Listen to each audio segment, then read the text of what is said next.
Live from the center of the earth. Girth. Yeah, just miming and just doing the robot. You actually had a good robot, or kind of like a mime dance early in the film. You do a bit of this. Yeah. In the in the reposado. You know why? Because we have this big dance sequence, which I don't want to talk about too much, but we have a dance sequence later in the film, right, where she goes really makes crazy. Sense, yeah. So we wanted that one to be very kind of restrained. Yeah, I was just, I guess when we did that, I was just thinking about how Lillian would dance and also how I would probably dance if I were feeling like slightly awkward. And, you know, like I always feel like when people are sort of self-consciously dancing, it's all like in the hands. Right. Like, yeah, I don't think I would.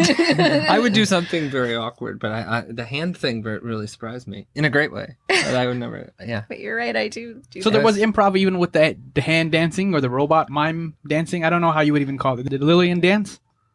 Yeah, I mean, I guess if I were to if it was conscious, probably.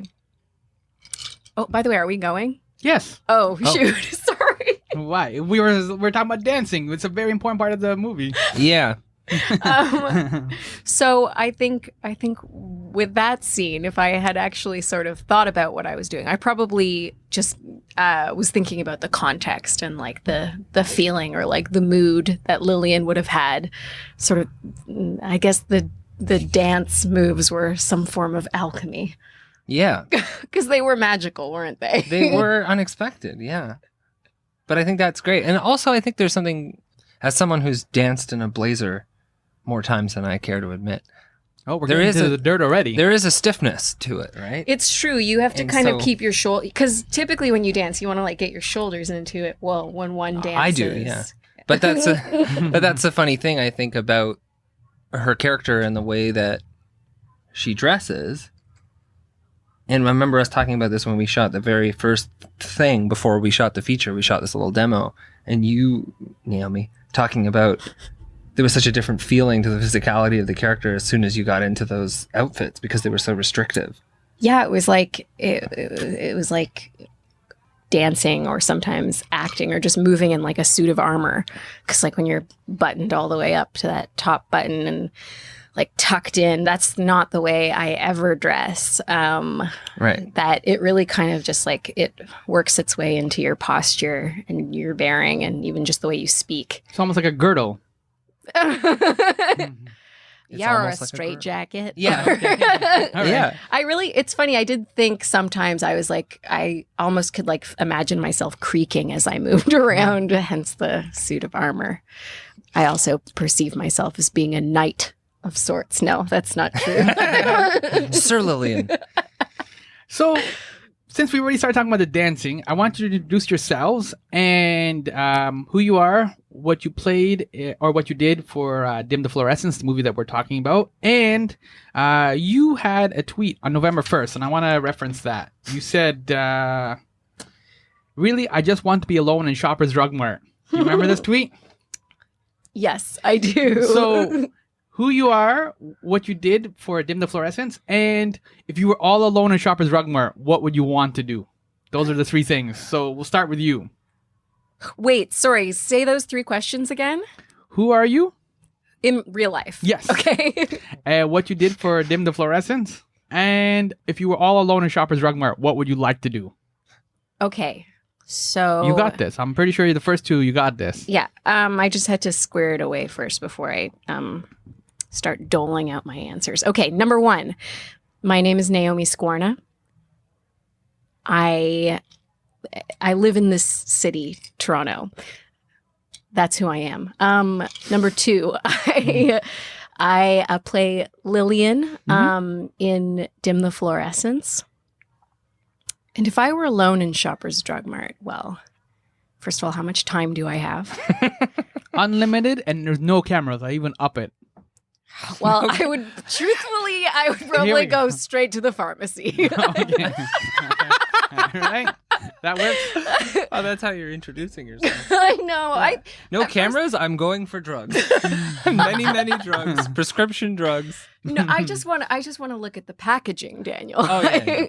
I Good save. That sounds so high. Yeah. Doesn't it? I just want to look at drug packaging. Okay. Yeah. No, I think truthfully, I would probably start by going into like in Shoppers, they have like all of the Ziploc sealed bags of snacks, like chocolate covered almonds and stuff. Yep. I'd probably like open up several of them and just try a few of each because they're like $6.99 or something. Sometimes they're on sale though. Is that because you have the munchies from doing the drugs in the pharmacy, or is that just that's your actual answer? Is that from all the Thorazine or? No, I didn't. I'm not. I would start with the snacks. I would probably. I also have this thing. I get really. There are so many antiperspirant options, and I would really love to just open them all up and smell all of them so that I really know what I'm missing when I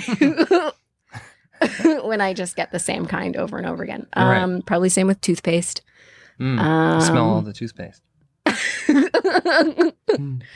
I'd really do a little brush your teeth. Mimes rubbing on gums. Why don't you use those too? There's no cameras. Yeah, no, you're right. I know, but now I'm starting to get self-conscious about waste.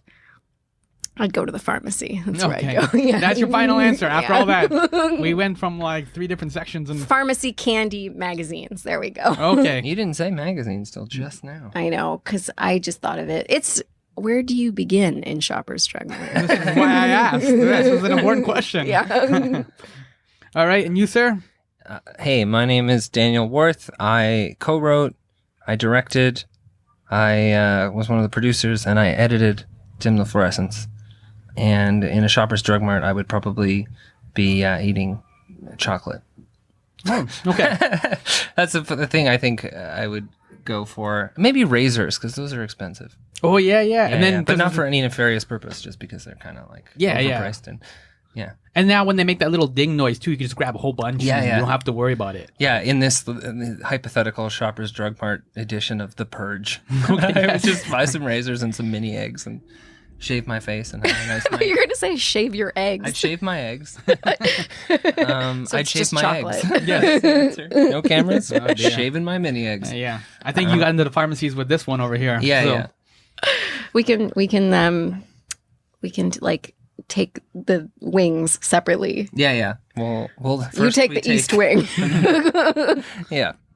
Yes. All right. Those are good answers. My you. name is Sammy Younan, and this is my Summer Lair. Thank you for coming in and talking about Dim the Fluorescents. So we've already established Shoppers Drug Mart, and we've established dancing. So we're well on our way. Yeah. What else do you need?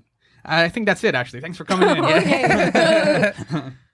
But I do want to touch upon one of the aspects of the film, which is that, especially for you, Daniel, you shot a lot of Toronto, and like you can clearly see Toronto and certain landmarks and certain institutions of Toronto and stuff like that. Is the film kind of or sort of a love letter to Toronto, or is it just you just happen to be in Toronto and then just wanted to shoot Toronto? I mean, I don't think that from the script stage it was like, oh, this is we've got to really like show Toronto or anything. But yeah, I mean, it's the city that most of us are from, and it's the city we shot in, and so I think when you're in a space, you kind of look to the space to be like, what feels right for the film, and in certain cases, yeah, that's what we decided. Certain neighborhoods would evoke a certain feeling, and yeah, it ends up kind of having this Toronto feeling for people that are in Toronto. But it's funny because we've screened the film a lot in the United States, and people don't always know that it was shot in Canada. So What do they think of it? Pittsburgh or New York or? Yeah, I don't think New York, but I feel like we've heard that it has a Chicago feeling, and yeah, it's I think people don't necessarily feel that it is overly Torontonian if they're not from Toronto. But if you're from Toronto, obviously you're like, oh wow, that's that's Liberty Village, and that's this, and that's that, and that's this Ossington Strip or whatever. Yeah, or like when the streetcar goes by. I find everyone's always like, oh, the streetcar. It's Toronto. Yeah. Like, and it's a funny thing. I feel like this is a downtown Toronto thing too, but there's a lot of like budget trucks and rental trucks that sometimes when you're filming, it feels like it looks like a mistake, like you filmed the crew truck or something, but it's just there. And there are certain pivotal moments where there are those trucks, but they weren't ours. Yeah, I mean, it's the same thing too as somebody who like walking downtown. Sometimes you'll be down on a street, and they shoot a lot of different films here on King Street, and you'll just be walking, all of a sudden you pass by like a blue U.S. post box. Yeah, totally. And another mailbox or something that says New York Post or something. You're Yeah. like, whoa, I just wandered into New York City, and it's just like a block ago was on King Street. Yeah, and it's like the opposite of what we were just talking about, but you're, as a Torontonian who's been to New York, you're kind of like, this isn't quite New Yeah. York. Like, I remember I worked on Elm Street, like close to Yonge and Dundas, years and years ago when they were shooting the Incredible Hulk. Yeah, I was movie there. I watched a lot of that. with Yeah. Edward Norton in it.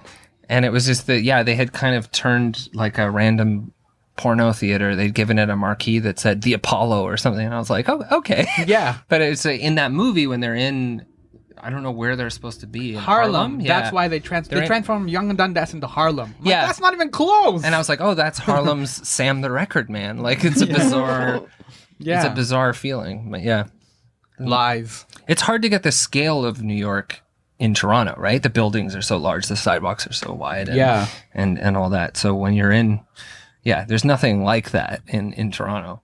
And you start off with the script. How did you decide then to like this was the story you want to tell? Like out of all the different types of movies or things you could tell, why sit down and hammer this one out? Well, I had an experience. So I was filming corporate seminars as a job, and obviously I'm more interested in directing films and things like that. So I was kind of doing something similar to what Audrey and Lillian are doing in the film, which is taking their theatrical aspirations and kind of funneling them through this corporate training demonstration work. And I was kind of in a similar boat, and I happened to film this one seminar that had actors in it. And it really was a kind of, I don't know, it was a transformative experience for me, because I was sitting there filming this person leading a sort of PowerPoint presentation for like an hour. And then an hour in, they brought out these two actors who were the same age, and one played the other's father with Alzheimer's. Wow. And they were crying, and it was like, Dad, you don't remember. You have to go into a home. Like, you can't be behind the wheel or whatever. And the dad crying, and then it was all done at the foot of this boardroom table while there were 5 or 6 people going, nodding their heads and taking notes. And then after this kind of harrowing scene where two people who are, again, the same age were playing father and son, they said, okay, well, the person leading the lecture was like, okay, lots to unpack there. Let's talk about it. And they talked about it for another hour. And I was like, that was the most bizarre thing I've ever seen in my life. I've never seen anything like that. And it was just this experience that I found so funny and so kind of sad in a way, but also strangely inspiring, because I don't think I was taking my corporate work as seriously as a director. I was going, okay, well, this is basic stuff, blah, blah, blah. And at the same time, I saw these actors who were really giving it their all and weren't phoning it in, didn't care about the circumstances they were in, but they were really just doing the best they could. And I was inspired by that, in spite of finding it very funny and very sad. So I think those feelings all together kind of suggested the initial seed of this idea. And then once I started working with Miles, my co-writer, on the film, we just kind of came by it. Honestly, we were trying to write a short, and it just expanded. And yeah, we felt like there's more to explore here with these characters. And we kind of fell in love with the characters and wanted to know more about them. And it evolved into a feature. And for you, Naomi, is this your film debut? Yes, feature film. Yeah, Feature film. I've made some like little shorties, but Little shorties. this is my feature film debut. Yes. What attracted you to this project? Well, probably just what attracted me to this project. Well, I think I came into it in a sort of unusual way because I at the time I wasn't really an actor. But Daniel and I went to high school together, and I think as he was just thinking about casting the film, which at that point in time was supposed to be a little shorty, he was just bringing people in, and he asked me to come in, and I thought, this is unusual. I will go out of curiosity. And I think I didn't actually expect anything to come of it. So it was just this process of kind of continuing to say yes to things and Thank coming to like really like become great friends with Daniel and Miles and Claire Armstrong, who is the other lead in the film. Your sidekick in all the ruckus. We are each other's sidekicks, perhaps, if that's possible. In all the ruckus. In all of the ruckus. But yeah, I think honestly, if I were to say what attracted me to it, it was just like I liked hanging out with Daniel and Miles and Claire. Like it was just a fun context to be in. I never thought it would like turn into something real. This is something that still shocks me. No offense, Daniel. No, this was a few years ago too, and it's gone through many different. Well, I was iterations. looking. So I'm a writer typically in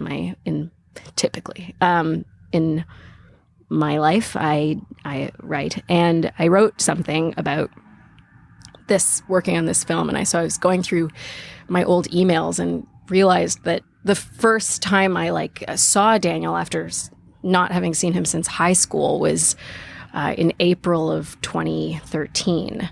So that was like the very beginning. And then basically from then to here, we've just been kind of like hanging out and getting to know each other. Yeah. Yeah, and it's kind of organically grown for all of us, and none of us knew how long it would take until it took that long, you know? Indie film. Yeah, exactly. And so, you know, I probably if I'd said from the outset, like, I need you for the next 4 years, you might not have been. It might have been more because it's hard to think that far ahead. It's daunting. You can't plan for that. But because it was so gradual, I don't think I've ever been as committed to anything as this. Well, especially Naomi, because your work, you do theater criticism, you do interviews. This must be kind of weird to be on this side of the table, isn't it? Oh, not weird, but definitely different. Yeah. But yeah, so you see the finished product, right? Like when you sit down with somebody, you're talking to them about the movie, or you're talking to them or you're reviewing some sort of show or some sort of play. So you just see the finished product. Like you get the punchline in a sense. Now you're involved in like making the whole like joke. I don't mean to be like, but you know what I'm saying? Like in terms of analogy. So was that kind of a unique twist in terms of that process, that creative process, or did you just kind of just roll with it and it wasn't a big thing for you?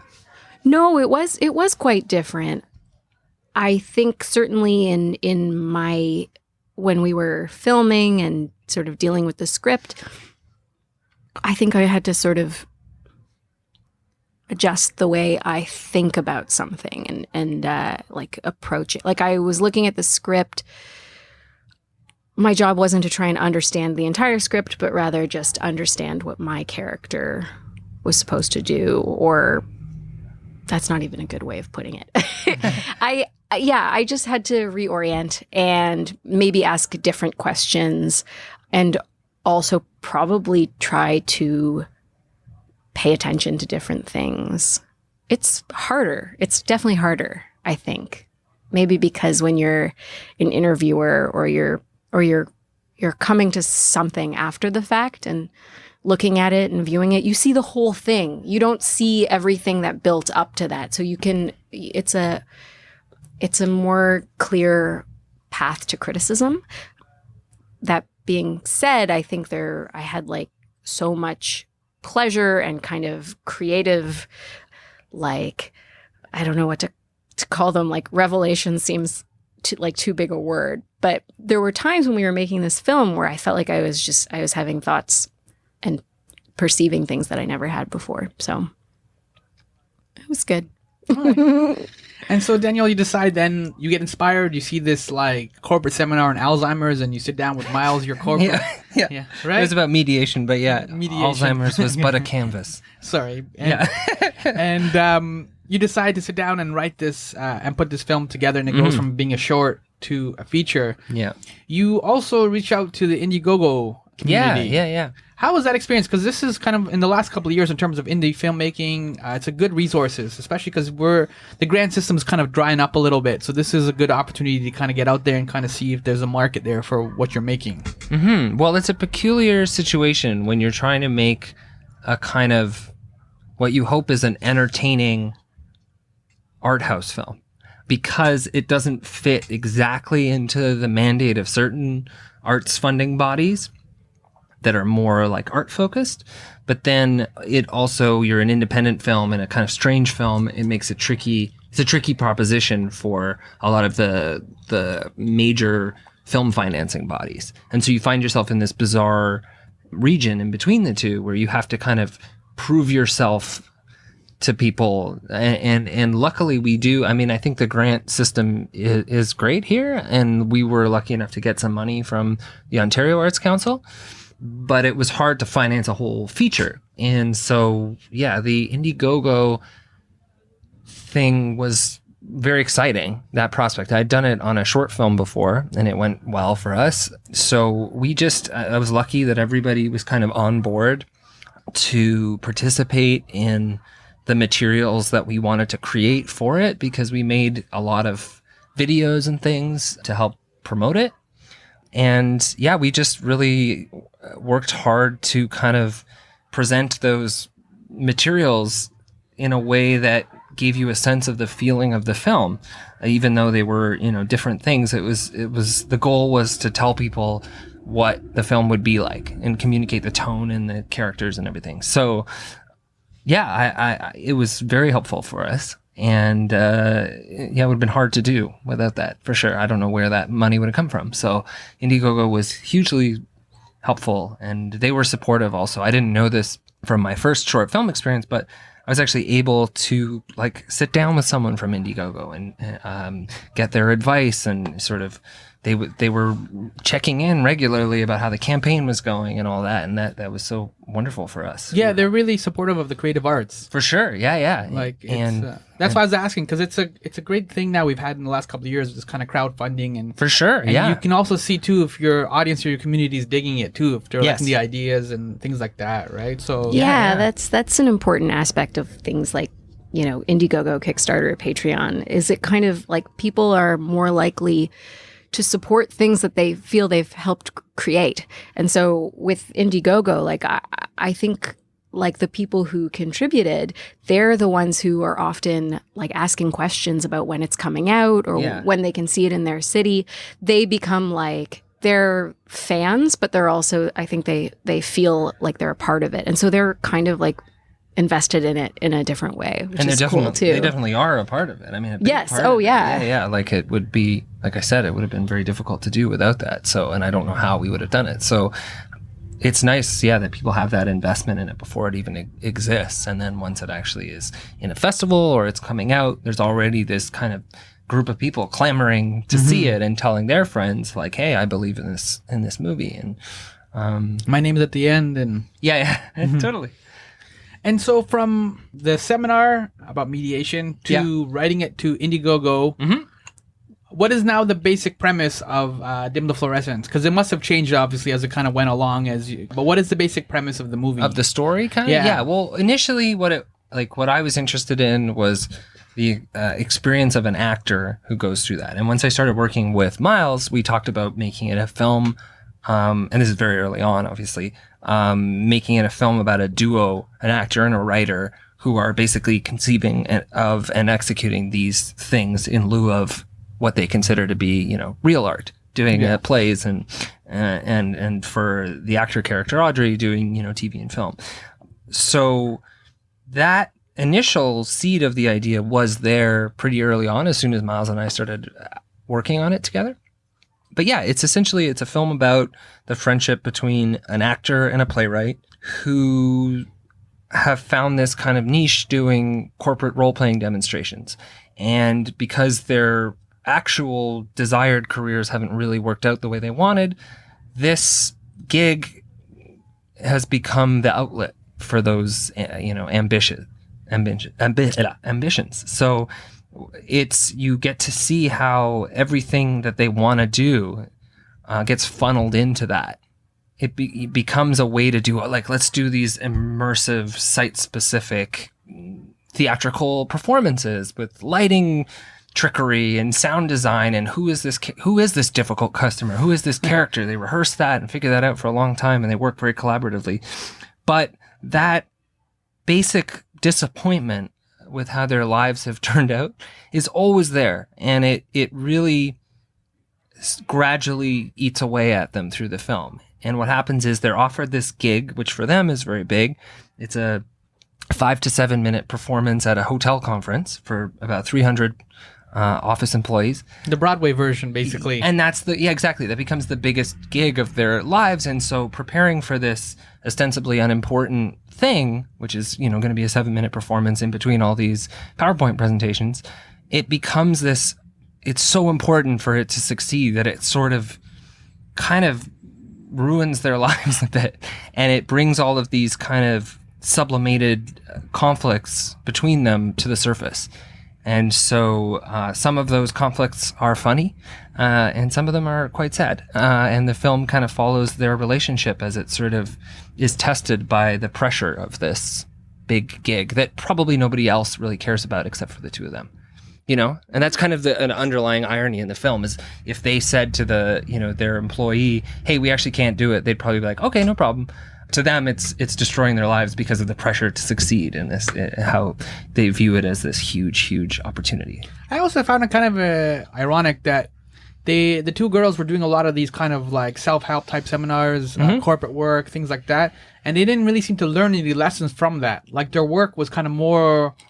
It's like almost like you do like an after school special, like don't do drugs, but then the actors still do drugs after the yeah, absolutely. There is that. There's a gap there between what they were actually kind of preaching and doing and who they were living and how they were living. Yeah, it's just the form their ambition takes. It could go in any direction. And it's kind of like the brief, like for their job. Yeah. So they're not necessarily thinking about it in those terms, but yeah, they do end up. And a funny thing that just kind of accidentally happened when Miles and I would write their performances is we would realize, we didn't mean to, but they're kind of like admitting something pretty terrible or pretty big about their lives in this performance that probably didn't occur to them, right? And even though it's so, it might seem kind of broad and silly given the context of it being like a workplace safety demonstration or whatever. But once you know more about the characters and you re-examine where that presentation fits in their lives, it's like, if you knew them, you would be like, I don't think they mean to be telling us this about this like traumatic experience they've suppressed or this conflict between them. Or, in the very first scene, Audrey's character, who is the actor in the partnership, has this monologue about how her life didn't turn out the way she wanted, how she expected to be somewhere else, but is stuck here, and she's sobbing. And it's totally part of this performance, and it's totally ridiculous because it's basically meant to inform why she's such a difficult customer on the other end of the phone. But it does kind of end up being authentic. A confession, right in the middle of the first scene in the film. And that kind of stuff, it was funny. We found as we were writing the film that it was like we were Audrey and Lillian, like accidentally sneaking in these very personal things about them and going, oh my God, like it didn't occur to me that, that's obviously really personal for them. I like that stuff. And the things like that are kind of hard to do if you're trying to do them on purpose. But when they work out that way, it's exciting because it feels very authentic to me. And Naomi, for you, the character you played, Lillian, she had a great blazer collection. We were kind of talking about this off air. Kind of once you put that blazer on, was that kind of the cementing characteristic for your character? That whole kind of like boxed in, kind of rigid. Did you see her as somebody who was rigid, or did you see her as kind of like repressed or oppressed? I think rigid is actually a great word for it. Mm-hmm. Like she sort of kind of like imposed structure on her own life and others. Audrey's, and sort of her expectations of the life she was going to lead, and then kind of just filled it in with whatever she was underneath. Even if Lillian did maybe want to like cut loose at times, be something different, she always kind of snapped back to that blazer shape. Like a couch groove or something. Yes, yeah, it's like sharp shoulders and yeah, and I think one of the lapel. One of the ideas I had when we were trying to figure out, I was working with Jillian Kovacic, who did the costumes for the film, trying to figure out how the characters would look. Audrey's character is not the way she presents herself is that she's doing this corporate thing right now, but there's all these other irons in the fire.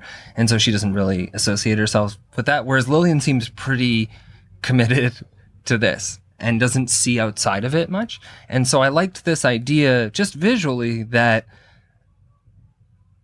Lillian's character would dress in more of a kind of corporate suit way. And Audrey wouldn't. It was almost like this is a, very esoteric bit of backstory that isn't there in the film, but it's almost like they had all these costumes for the film, and slowly but surely those ended up becoming part of her wardrobe. So when her real clothes fell apart, she threw them out, but she still had these blazers, and then gradually it became how she dressed. And you see that right in the second scene of the film, right after they do that first performance. Or I guess not the second scene, but early on in the film, is that you realize after it, like, Audrey doesn't dress like that at all, and Lillian totally does. The same kind of style as her character in that first scene. So you got these two people kind of wearing a theatrical version of corporate people, and then you see Audrey in real life, and she's not dressed like that at all, and you see Lillian in real life, and that is how she dresses. Yeah. So that distinction from the corporate work doesn't exist in Lillian's wardrobe. It's almost like method acting in a way. Like, yeah. There's no off switch. Yes. For Lillian. Like, she's just in this world, and like that's the way she dances, and that's the everything. Like, she's just in this little box, almost like a mime or something. Yeah. It's like in this desire to always be in charge, she's just always wearing a costume that makes her feel like that, and carries that everywhere. And she structures everything else as much as she can with the same kind of leadership role, and, delegating and saying, just in their personal lives. Okay, well, this is what we're going to do. You handle this, I'll do this, and we'll get it done this way by this time. And, she structures everything. You guys have been doing some of the film festivals, and like both of you kind of gone to some Q&As and things like that. How are audiences kind of reacting, and they kind of getting the jokes, and they like the friendship between the two girls? And I'm shocked at how funny people find certain moments, which to me, I think they stopped being funny a long time ago. Not because I think just because when we were doing them, they felt emotional, and so it's interesting to hear when people laugh at certain things, and then other things I actually realized they were funny because I heard people laugh at them. Just certain Daniel, as an editor, among other things, is extremely gifted at like highlighting certain moments and like long pauses, but then also quick cuts. And so a lot of humor came in there that I didn't expect when we were filming it. But yeah, I think I have felt when we've gone to certain festivals and been in Q&As, people seem to be really like, have a real like tenderness towards the characters who are so flawed, so clearly flawed. But and in my mind, I think I imagine that people are going to say like, "Oh, they're such jerks" or something, or like, right. I imagine that. But it's funny. People have a lot of empathy for. I think like basically Daniel and Miles did such a great job of creating these characters and like also indicating why they are the way they are. Both ladies have some charm, even despite like Lillian's kind of boxed up, repressed. Oh, really? Yeah. That's good. Yeah. And Lillian's like overtly mean to a teenager, a very young teenager, which is... That's why I found charming, though. Yeah, no, and it's funny, right? Because it's like you kind of get, in the film, they're sort of saddled with this teenager who's related to their employer, and they have to give her a role in this big performance. And so you understand from their perspective why they're frustrated. They're a duo all the time. So why is there this third wheel kind of thing? But Lillian is so mean to her, this lovely, sweet person. And it's funny. I like that kind of stuff where you kind of feel empathy for people that, have conflicting objectives. It's like, I understand why Lillian doesn't want her here and is vocalizing that, but also like you can't help stepping back and going like, well, that she doesn't have to be quite so mean, you know? But it's I think people are responding to that empathy in the film. They don't find the characters alienating because we are rooting for them to succeed at this, bizarre little thing that they care so much about. It's a balance, right? Because like Lillian, anytime you'd want to do something creative or artistic, you need like that kind of you need Lillian's kind of like go getter, like stay on course, like hem it in, like stay focused. Yeah. Right. You need that rigidity to kind of get it done. Otherwise, you would just kind of be sitting there and doing like her sidekick or one of your sidekicks, like just look into clouds all the time and just not focus at all, and maybe get some stuff done, maybe just go to the beach, maybe you hook up with a boy, whatever it is. Like you just kind of just go be doing different stuff, and you wouldn't necessarily be as efficient or as like quote unquote getting it done. And so you need both sides of that. And it's kind of a neat coin that way. For sure. And I think Audrey's character, the other half of the duo, like she is less structured and she has like pure talent, but not necessarily, and she has drive, but not in a way where she's like putting in all the work and doing all the structuring of things to make it work out for her. Her drive is almost more like desperation. It's like, I need this to work. I need this to work. And I will try really hard to make this work. But it's all related to the art. It's all about like, I will rehearse this for 7 years if that's what it takes to get this character right. You know, but she can't do any of the like work that goes into finding these gigs, and so she's helpless. And I think it creates a kind of codependency between the two of them that they don't really realize is happening. Is Audrey kind of resents Lillian for being this structured person who thinks pragmatically about the business needs and all that, and the schedule and, you know, the compromises they have to make, while she's able to kind of resent that while still completely needing it.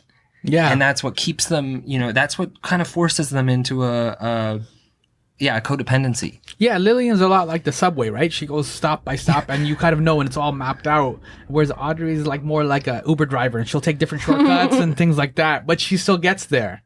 Yeah. Partially because Lillian is telling her when to go where and all that. And of course, you know, Lillian's control and structure of things has its problems, and that's revealed as it goes on. Lillian is dealing with the consequences of being the business side and having to manage somebody else and maybe have given up on her ambitions in the process. And I think Lillian works really hard to construct a bubble that they're in where they're doing what they love, and she can totally maintain that until they step outside of it. And that's a big thing even early in the film, is once they're around their peers who are successful in theater and the arts, suddenly they shrink and they go, oh my God, we're such losers. Yeah. And that really starts to poke holes in Lillian's defense. So when we're introduced to her, I think we think like, wow, she really is completely content to do these corporate things. And I think she's able to construct this reality that Audrey and hopefully the audience even believe at the beginning of the film, which is like, maybe this is enough. Maybe they can just do this and ace these performances, and they've found a new form of theater, improbably.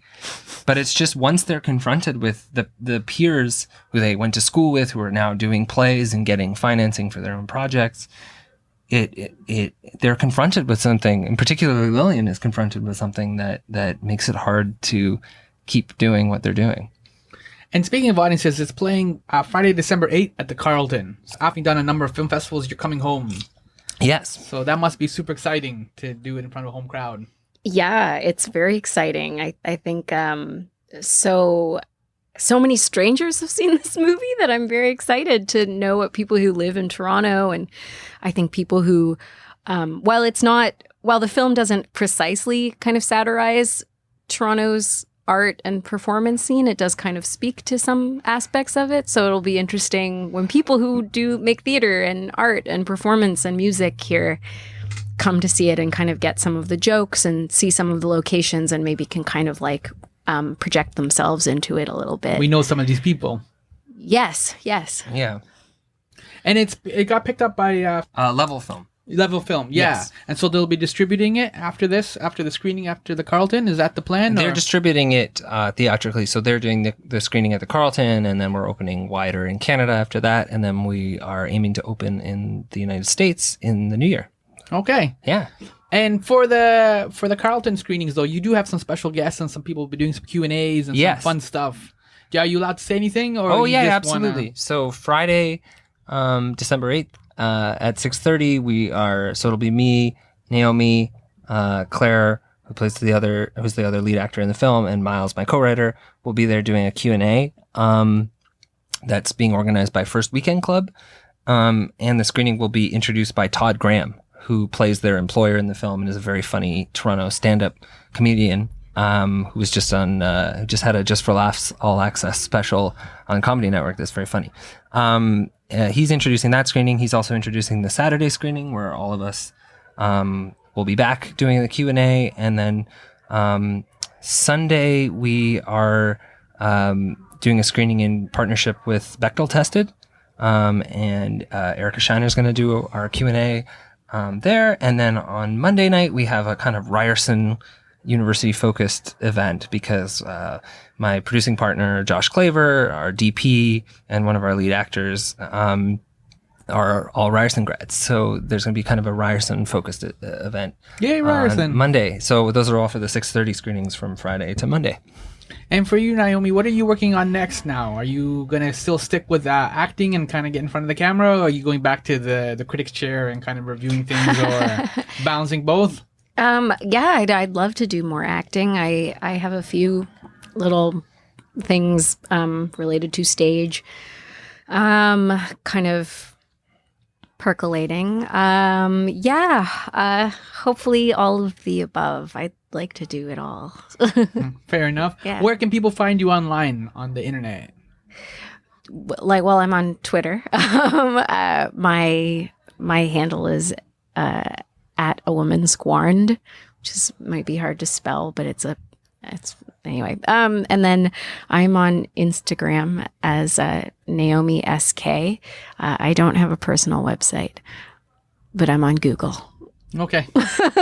And you, sir, either you or the film, where can people find you online? Well, the film has a website, dimthefluorescents.com. I am on Twitter as well, but I have to say I don't use it very frequently, so I apologize in advance. I'm Mr. Daniel Warth on Twitter. And probably best to follow the film at Dim Fluorescents. It's a bit more active. All right. And my name is Sammy Younan. I'm on Twitter at My Pal Sammy. Thank you guys for coming in and talking about Shoppers Drug Mart and hitting the pharmacy section of the Shoppers Drug Mart and talking about Toronto and the Toronto scene and theater and independent film, Indiegogo. We covered a lot. We did, yeah. Thank you, Sammy. And Blazers. Oh, the Blazers. So yeah. many Blazers. I know. I don't think we covered enough Blazer information. I think we only just scratched it. So. Also, along with the Blazers, we should have talked about loafers. That's another unspoken aspect of the film. But anyway, another day. Okay.